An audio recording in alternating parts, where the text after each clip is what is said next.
વાર્ષિક ઇન્સ્પેક્શન નિમિત્તે વાર્ષિક પરેડનું આયોજન કરવામાં આવેલું છે. સાથે સાથે આવતા વર્ષમાં પોલીસની જે ચુનૌતીઓ છે એને પહોંચી વળવા માટે તમામ પ્રકારની જે તૈયારીઓ કરવામાં આવેલી છે એની સમીક્ષા કરવામાં આવનાર છે. સ્પેશિયલી આજે જે ઇન્સ્પેક્શન નિમિત્તે એન્ટી ટેરરિસ્ટ સ્ક્વોડ દ્વારા કેવી રીતે કોઈ પણ ચુનૌતીને સામનો કરી શકાય એનું એક રિહર્સલ રાખવામાં આવેલું છે.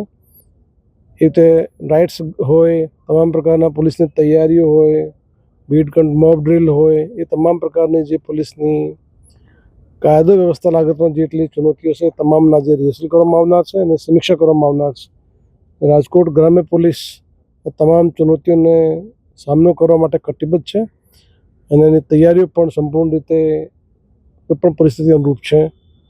આજે અમારે જે ઇન્સ્પેક્શન પછી તમામ પોલીસ સ્ટેશનોમાં, તમામ રેન્જમાં તમામ પ્રકારની જે આપને ખબર છે ગઈકાલે જે દિલ્હીમાં જે બ્લાસ્ટ થયો એ અનુસંધાને છેલ્લા લગભગ 18 કલાકથી આ તમામ પ્રકારની તૈયારીઓ, પોલીસની વ્હીકલ ચેકિંગ હોય, સાર્વજનિક જગ્યાઓ ચેકિંગ કરવાની હોય, રેલવે સ્ટેશન હોય, બસ સ્ટેશન હોય, જે ભીડભાડના તમામ વિસ્તારો છે એના ઉપર ચેકિંગની કામગીરી પણ ઝુંબેશ ચાલુ છે. સાથે સાથે દરિયાઈ વિસ્તારમાં પણ અમારી સખત વ્હીકલ ચેકિંગની કામગીરી છે, શંકાસ્પદ વ્યક્તિઓની ચેકિંગની કામગીરી છે અને તમામ પ્રકારના જે લેન્ડિંગ પોઈન્ટ છે એને પણ ચેકિંગ કરવાની કામગીરી સંપૂર્ણ રીતે ચાલુ છે.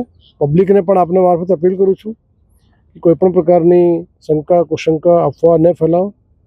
કોઈપણ વ્યક્તિ પાસે સચોટ બાતમી હોય, કોઈપણ લાવારીસ વસ્તુ હોય, લાવારીસ ચીજ વસ્તુ હોય, વ્હીકલ હોય તો તાત્કાલિક પોલીસના ધ્યાન દોરે તો પોલીસના વિરુદ્ધમાં કડકથી કડક પગલાં લઈ શકે. Thank you.